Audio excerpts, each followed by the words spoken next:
Evil Dead series has had many video game adaptations, dating as far back as the Commodore 64, and as recent as a mobile game in 2011. But only one of the Evil Dead games stands above the rest: Evil Dead Regeneration. No one seems to talk about this game, likely due to it coming out so late in the life cycle of the Xbox. It was released on the PS2 and PC as well, but I consider the Xbox to be the definitive version, as the green box art goes well with the green clamshell, which goes with the green Xbox logo. It just makes sense. The game launched at the modest price point of $19.99. So it carries with it the low-budget B-movie spirit of its muse, and has an overall American simple series vibe about it, so you know I got a soft spot for it. Now, you don't need to be a fan of the series to enjoy the game, but it helps to understand the many homages and motifs carried throughout. With remakes, alternate endings, and split timelines, The Evil Dead is a series that doesn't get bogged down by such trivial concepts like continuity.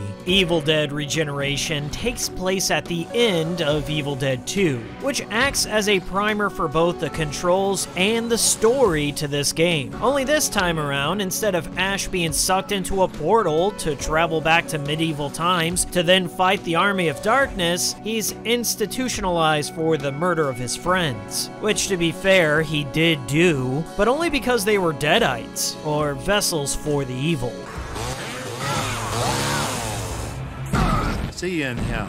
We cut to the Sunny Meadows Institution, where Ash meets with his lawyer, Sally, who is the sole person that believes Ash is innocent, because she went back to the cabin and found the diary of Professor Nobi, the archaeologist that discovered the Necronomicon Ex Mortis, the Book of the Dead, which is currently unleashing evil upon the world, and only Ash can stop it. Speaking of the Necronomicon, it finds its way into the hands of Dr. Reinhardt, a deranged Deutschman doctor that wants to use the power of the book to take over the world. Necronomicon Ex Mortis.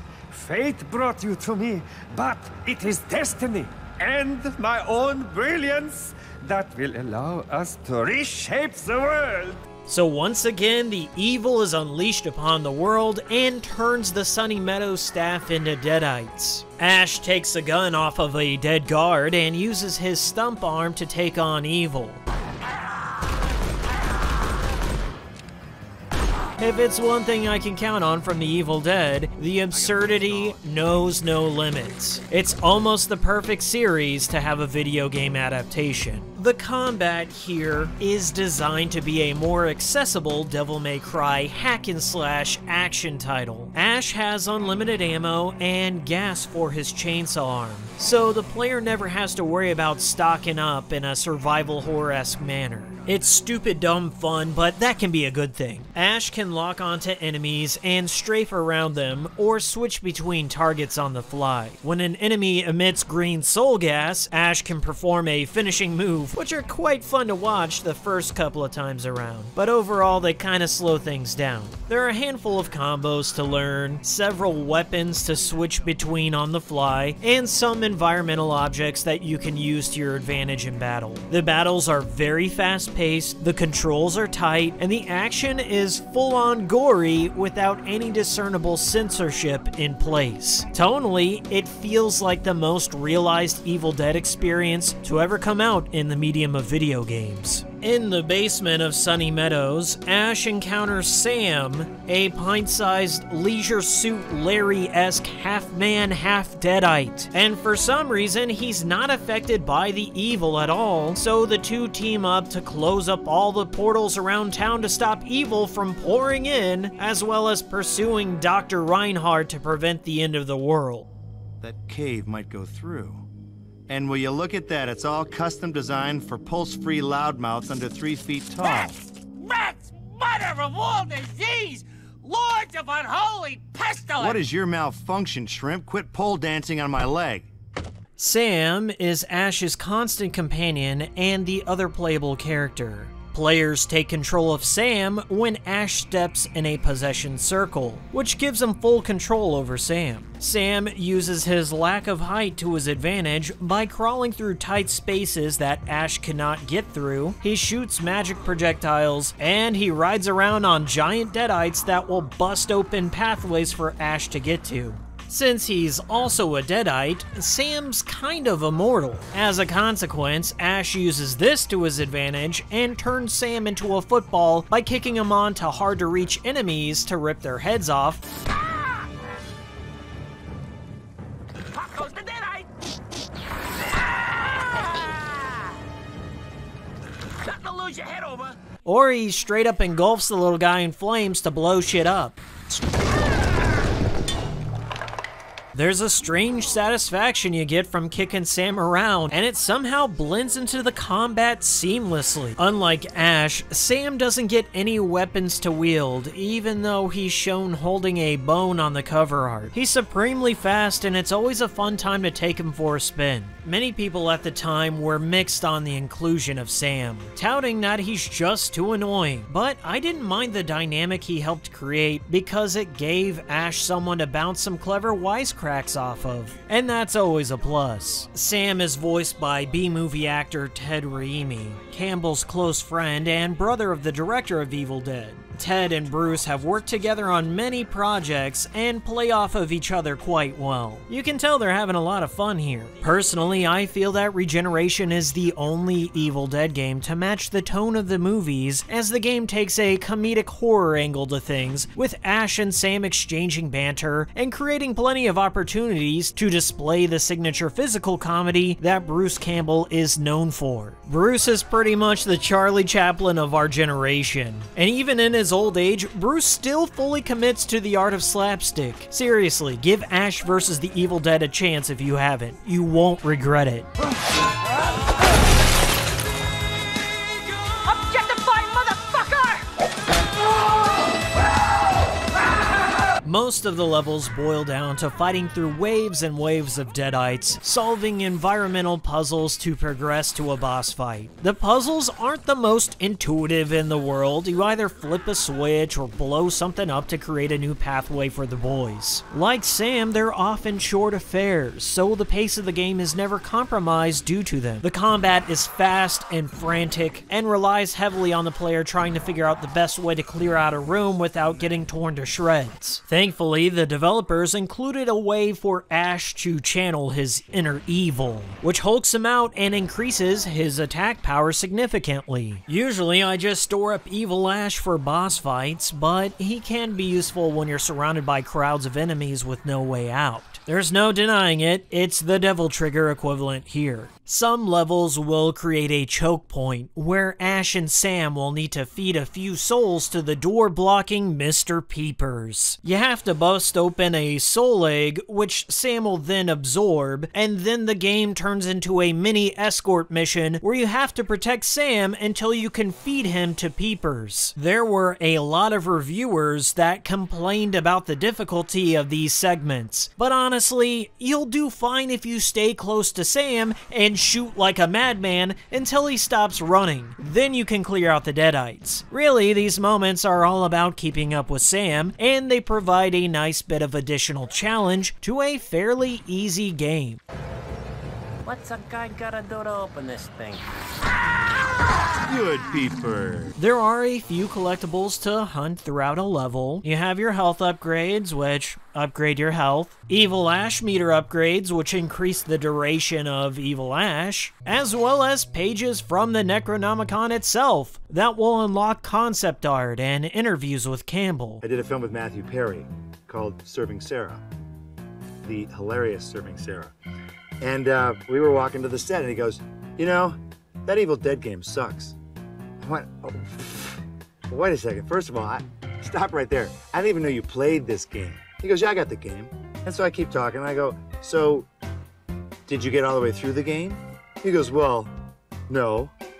I went, well, that's interesting, Matthew. Maybe it's not the game that sucks. Maybe you suck. And he went into rehab the next day.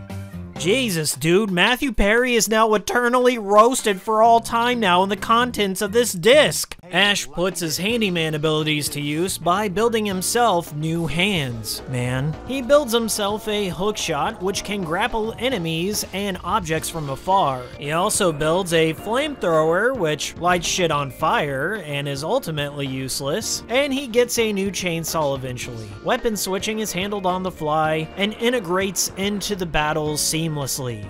You can decide what combo you like best, but objectively speaking, the hookshot and shotgun combo got me through most situations with ease. My only gripe here is that I wish the game would have allowed for a bit more variety in the weapons, or at least allowed for some upgrading mechanics to add some additional depth to the combat. Despite that, how does Evil Dead Regeneration hold up in the modern era? Surprisingly well, due to it being one of the very few original Xbox games to output into 720p. It could easily pass for an early 360 title, as it was just a year shy of the launch. Speaking of, this game can be played on the Xbox 360 via backwards compatibility, but many have noticed issues with the lighting in the emulation. The Xbox 360 emulation removes some of the softness and glowing effects from the lighting, making some sources look sharper and removing a lot of the ambient occlusion.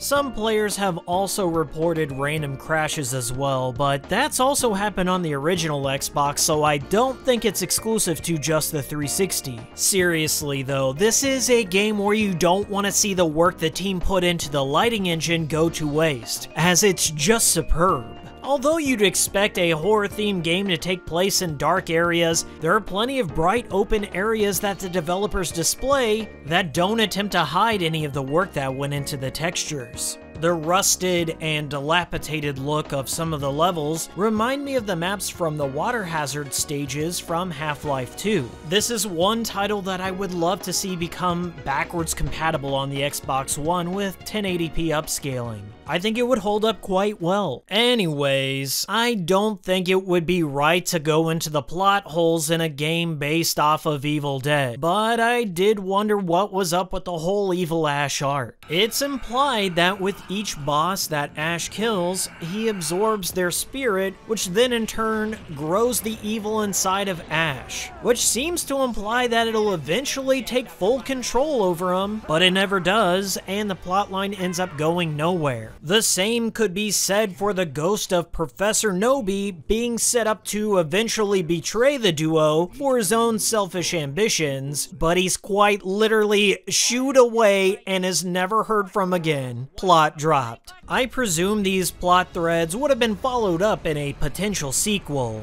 which was implied by the ending where Ash and Sam are sucked into another demonic portal, but who knows given this franchise and portals. Much like Shadows of the Damned, there's no new game plus where you can carry over your weapons or stats, likely due to the weapons being used to solve certain puzzles, as it would break the game flow and allow you to skip through most of the levels. Although, what can you honestly expect from a $20 budget title? It's a good weekend game that captures the spirit of the Evil Dead franchise while still maintaining an overall low-budget licensed horror title feel that I can recommend to fans of the series or newcomers alike. The saddest part is, since the cancellation of Ash vs. the Evil Dead, Bruce Campbell has announced that he's officially retired from playing Ash. Well, at least in the live-action sense. There's been some rumors going around that he's in the middle of recording lines for a new Evil Dead game. But ever since THQ filed for bankruptcy and Cranky Pants Games was dissolved, it's not likely to be a follow-up to Regeneration. And honestly, I have no idea who owns the franchise rights now. Whatever the case may be, as long as it's not a mobile game, I'll most likely check it out. I suggest you give this one a look. It's a nice primer for the Halloween season, and there's also a scene in it where Ash and Sam 69 each other.